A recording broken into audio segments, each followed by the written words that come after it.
Zoe Bywater, talk to me about the hidden battles of being an estate or letting agent.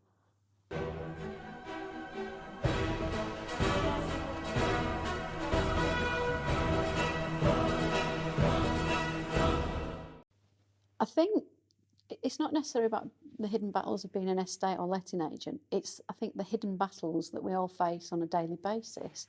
Now, I know we've all talked about mental health and raising awareness and, you know, the fight that people have with their demons, if you want to call it, or some famous person said the black dog. But there are lots of other things going on in this, well, in this industry, if we want to specify, with people that people aren't aware of. I recently got diagnosed with a genetic disorder probably about 2.5 years ago.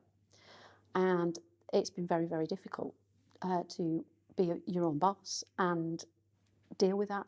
And I think one of the things I wanted to talk about today is just raising awareness that people may be dealing with things that you don't necessarily see. And it's just having that understanding and giving them that leeway to be able to deal with it. Should people fighting those battles, be they mental health or physical health, have to say them to others? Or?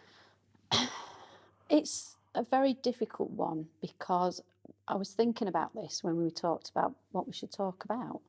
And one of the things is, if people know that there's something not right, are you telling them because you want pity? Is it because you want support? Do you want someone to feel sorry for you? Because what you find is you've still got to deal with the battle.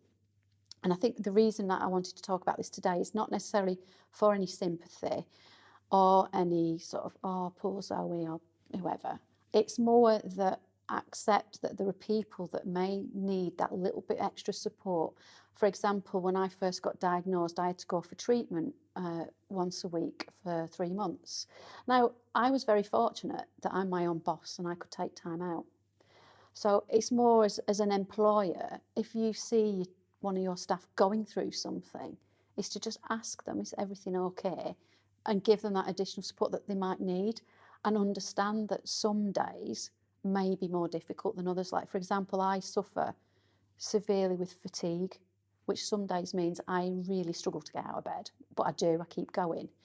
And it's just having that, I think for me, the reason I wanted to talk about it is just that, if, you know, as I said, as an employer, if you see somebody struggling or maybe he's not coming into work, maybe just sit down with them and talk to them, and then maybe they will then volunteer that information and just allow them that, it's difficult to say, but allow them that respite that they possibly need without the pity, if that makes sense. Because we're all going to have to keep fighting this. It ain't going to go away.